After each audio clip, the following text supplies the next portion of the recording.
খুবই সহজ একটা রান্না করব মশলা ছাড়া, রুই মাছ দিয়ে পেঁপে। লবণ হলুদ তেলের মধ্যেই দিয়ে মাছগুলো একটু ভেজে নেব। আমি বেশিরভাগই মাছ এইভাবেই ভাজি, তেলের মধ্যেই লবণ হলুদ দিয়ে দিই, আলাদা করে মেখে রাখি না মাছটাকে লবণ হলুদ দিয়ে। আমার এভাবেই বেশি সুবিধের মনে হয়। মাছটাকে উল্টে পাল্টে একটু ভালো করে ভেজে নেব।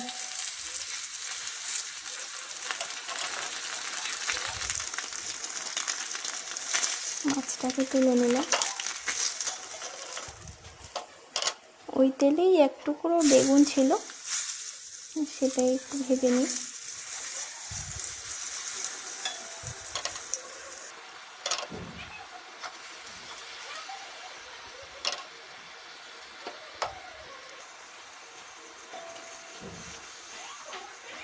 বেগুনটা ভাজা হয়ে গেলে সেই তেলে একটু পেঁপেগুলো ভেজে নেব।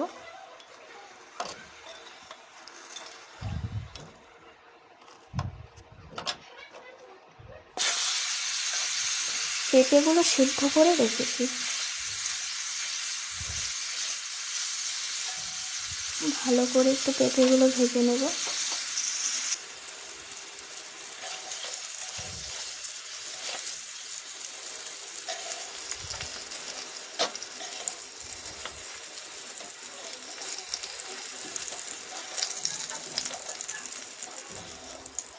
একদমই মশলা ছাড়া রান্না এটা।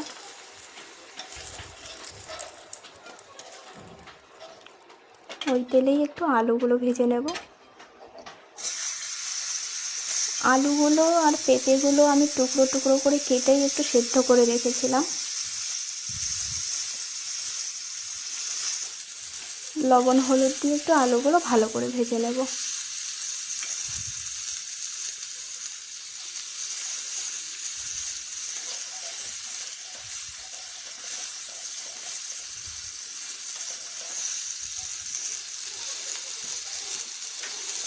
এই রান্নাটা সবাই খেতে পারবে, বিশেষ করে যাদেরকে ডাক্তারে বারণ করেছে মশলা ছাড়া খেতে।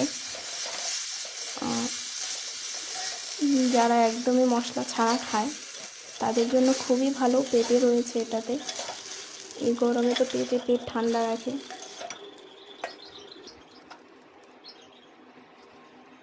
তেল দিয়ে দিলাম, শুকনো লঙ্কা গোটা জিরে ফোড়ন দিয়ে দেব।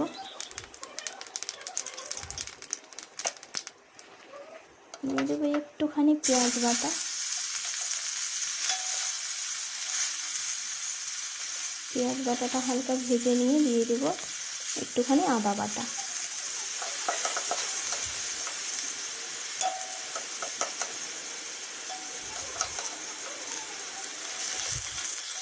ব্যাস, আর কোনো মশলা নয়, কোনো গুঁড়ো মশলা নয়, কোনো বাটা মশলা নয়, শুধু পেঁয়াজ বাটা একটু আদা বাটা দিয়ে ভালো করে কষিয়ে একটুখানি হলুদ দিয়ে দেব।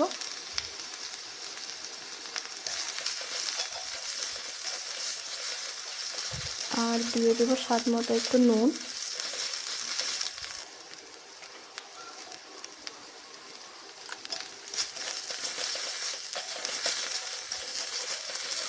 ভালো করে ভেজে নেব মশলাটা। একটুখানি জল দিয়ে দিলাম।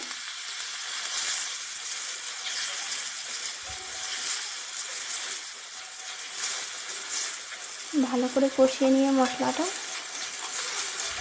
দিয়ে দেব একটু টমেটো টুকরো করে কেটে রেখেছি।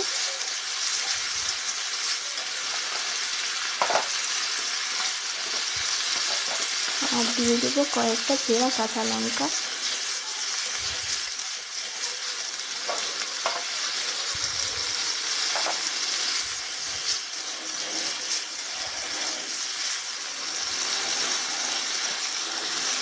এখানে দিয়ে দেবো আলু আর পেঁপেটা যে ভেজে রেখেছিলাম। একটু ভালো করে নেড়ে চেড়ে নিয়ে,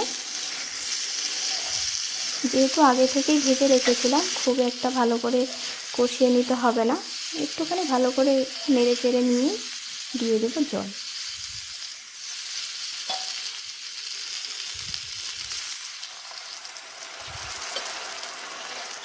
জলটা একটু ফুটে উঠলে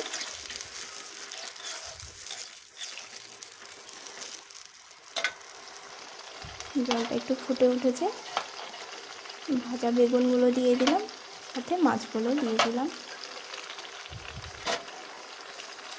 ব্যাস, কিছুক্ষণ এভাবে ফুটতে থাকবে, রেডি রান্না।